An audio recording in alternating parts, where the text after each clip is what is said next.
Assalamualaikum warahmatullahi wabarakatuh.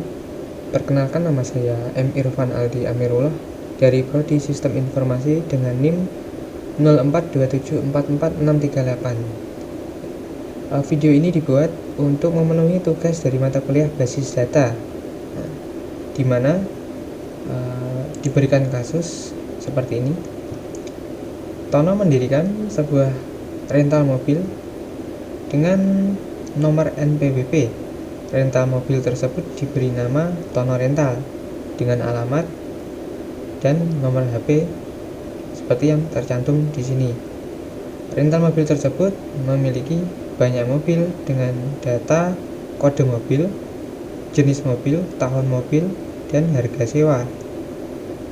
Customer yang akan menyewa mobil harus terdaftar terlebih dahulu dengan mengisi formulir customer, diantaranya nomor KTP, nama, nomor telepon, dan alamat.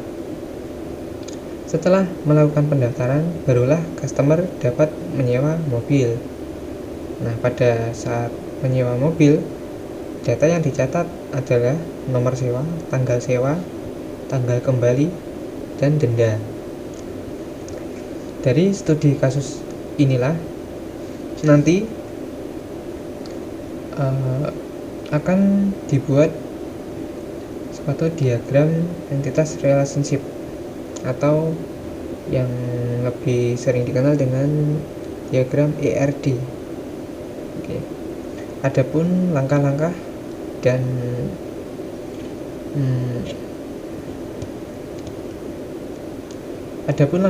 dari pembuatan diagram ERD adalah yang pertama adalah mengidentifikasi dan menetapkan seluruh entitas yang terkait. Nah, dalam kasus tersebut kita mendapat entitas yakni rental, karyawan, customer, dan mobil. Nah, setelah kita menentukan entitas, langkah selanjutnya yakni kita menentukan atribut atau field dari masing-masing entitas beserta key atau primary key-nya. Nah, masing-masing entitas memiliki atribut seperti ini. Jadi, entitas rental memiliki atribut NPWP, alamat, dan nomor handphone, di mana NPWP menjadi primary key. Lalu entitas karyawan memiliki atribut ID karyawan, nama, nomor HP, dan alamat, di mana ID karyawan menjadi primary key. Lalu entitas customer memiliki atribut nomor KTP, nama, nomor HP, dan alamat, di mana nomor HP menjadi primary key-nya. Lalu entitas mobil memiliki atribut kode mobil, tahun mobil, harga sewa, dan jenis mobil, di mana kode mobil inilah menjadi primary key-nya. Oke. Setelah kita menentukan entitas, lalu atribut beserta primary key-nya, langkah selanjutnya adalah kita mengidentifikasi dan menetapkan seluruh himpunan relasi di antara himpunan-himpunan entitas yang ada. Nah, oke, jadi dalam kasus tersebut terdapat relasi rental, relasi terhadap mobil yakni memiliki.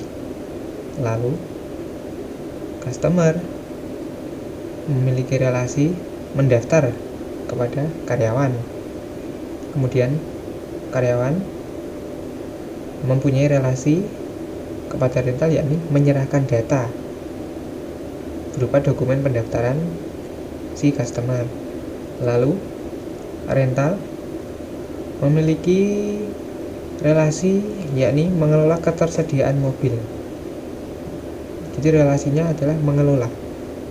Lalu customer memiliki relasi menyewa terhadap mobil.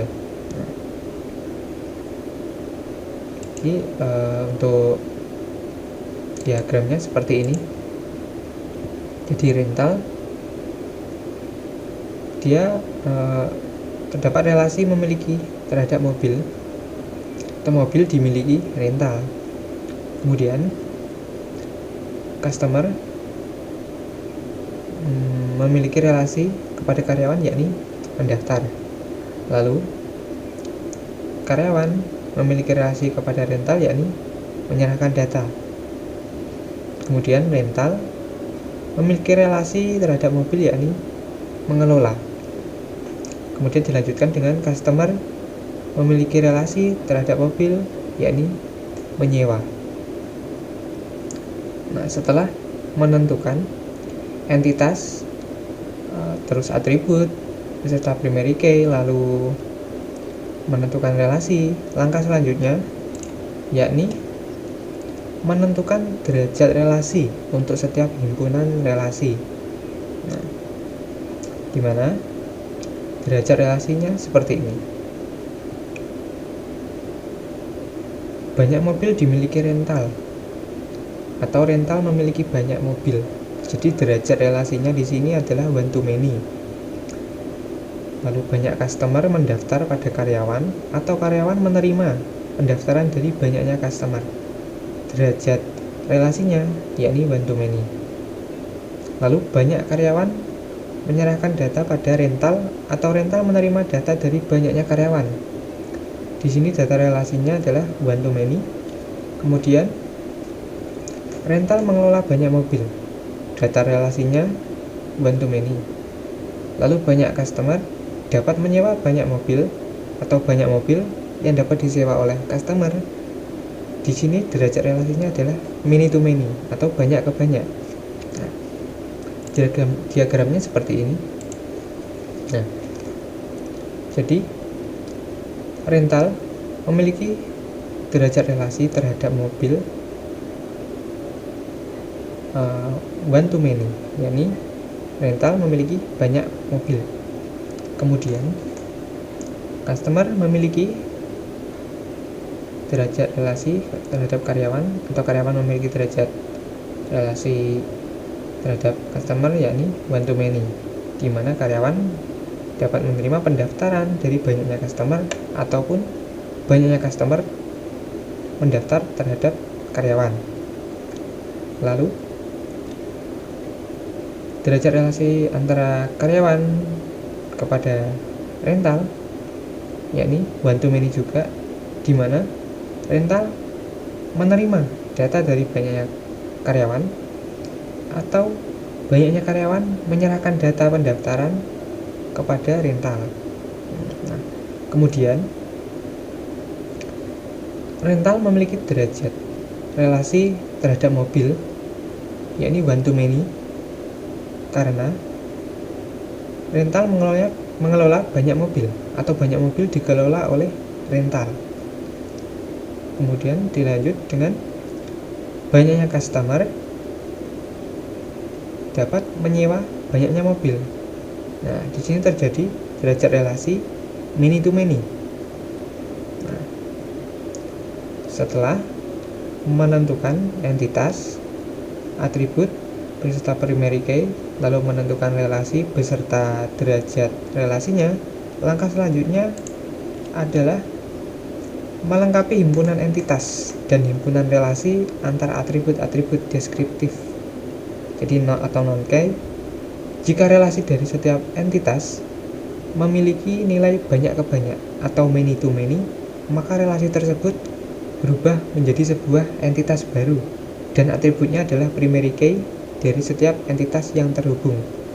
Nah, jadi terjadi penyempurnaan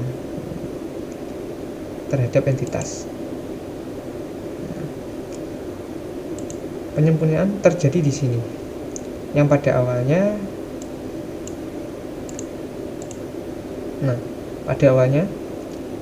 customer memiliki derajat relasi terhadap mobil many to many.